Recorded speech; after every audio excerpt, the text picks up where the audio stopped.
శుభకార్యాలకు పూజార్ల కోసం వెతుకుతున్నారా? పూజారీస్.com లో అతి తక్కువ ధరలకే పూజార్లను ముందే బుక్ చేసుకోండి. వెంటనే కాల్ చేయండి.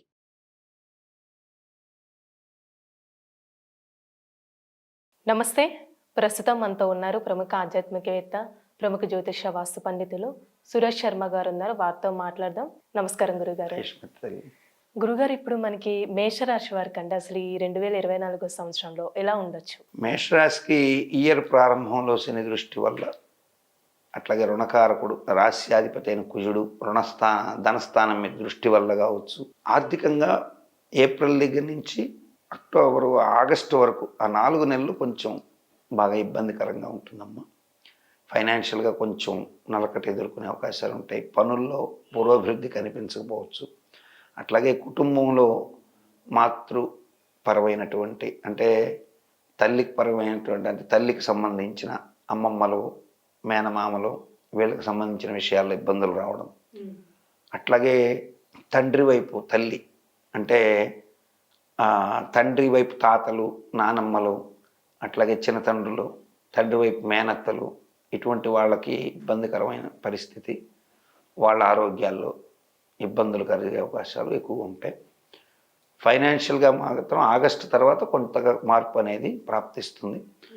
గురువు రాశిలో ఉన్నప్పటికీ కూడా పెద్దగా యోగాన్ని ఇవ్వలేకపోయినటువంటి స్థితిని కలిగి ఉంటాడు. గురువు మార్పు తర్వాత అంటే శత్రుగతులైనప్పటికీ కూడా గురువు మార్పు తర్వాత ఏప్రిల్ మే తర్వాత నుంచి మార్పు జరిగిన తర్వాత కొంత ఇబ్బందికర పరిస్థితి ఎదుర్కొన్నప్పటికీ ఆగస్టు నుంచి గురువు మంచి సమర్థమైన ఫలితాలు అక్టోబర్ నుంచి ఇంకా బాగా ఇస్తాడు.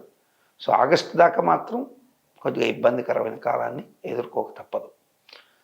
ఆరోగ్యపరమైనటువంటి విషయాల్లో కూడా మేషరాశి వారికి రక్తగాయాలు అవ్వడం, వాహనాల మూలకంగా ప్రమాదాలకు ఆస్కారం ఉండడం, అట్లాగే దగ్గరి బంధువులు మరణం చెప్పాను ఆల్రెడీ, అటువంటివి జరగడం, వ్యాపారంలో పెద్ద మొత్తంలో ధనం పెట్టి అవి స్ట్రక్ అయిపోవడం, అవి వస్తాయో రావో తెలియనటువంటి మానసికమైనటువంటి దిగుళ్ళు, ఇవన్నీ చూసినప్పుడు ఏప్రిల్ నుంచి ఆగస్టు మధ్యలో చాలా జాగ్రత్తగా ఉండాలి మేషరాశి వాళ్ళు.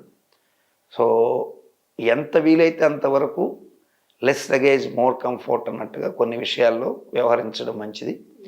అట్ ద సేమ్ టైం ఇన్వెస్ట్మెంట్ల జోలికి, భారీ ఇన్వెస్ట్మెంట్ల జోలికి వెళ్ళకపోవడం మంచిది.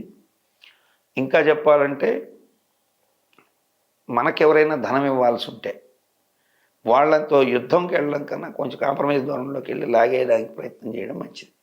అట్లీస్ట్ మీరు ఒక సెక్యూరిటీ లేని లోను అంటే ఎలాంటి అష్యూరెన్స్ లేకుండా మీరు ఎవరికో 10 లక్షలు ఇచ్చేశారు. సో వాళ్ళు మంచి వాళ్ళని మీరు ఇచ్చినప్పటికీ కూడా చక్కగా వెళ్ళి అదే మంచితనం ఉండగానే ఒక చిన్న చెక్కు, ప్రామిసర్ నోటు, దానికి సంబంధించిన ఎవిడెన్స్ తెచ్చుకోకపోతే ఖచ్చితంగా ఇబ్బంది పడే అవకాశాలు ప్రస్ఫుటంగా ఉన్నాయి. అంటే ఈ రాశి వారికి ఏదైనా పరిహారం చేస్తే మంచిదా అండి? పరిహార మార్గాల కన్నా జాగ్రత్తలు ఎక్కువ తీసుకోవడం మంచిది. పరిహార పరంగా ఇబ్బందులు లేకుండా కొంత బాగా ఉండాలంటే దశరథ ప్రోక్త శని స్తోత్రం చదువుకోవడం, అలాగే ఇంద్రకృత లక్ష్మి స్తోత్ర పారాయణ చేసుకోవడం, ప్రదోష వేళ అంటే సాయంకాలం వేళ శివాలయానికి వెళ్ళి ఒక 27 ప్రదక్షిణాలు శివాలయానికి తిరిగి రావడం ద్వారా మంచి శుభాన్ని పొందే అవకాశాలు ప్రస్ఫుటంగా ఉంటాయి. చాలా చక్కగా తెలియజేస్తారు గురుగారు. ధన్యవాదాలు.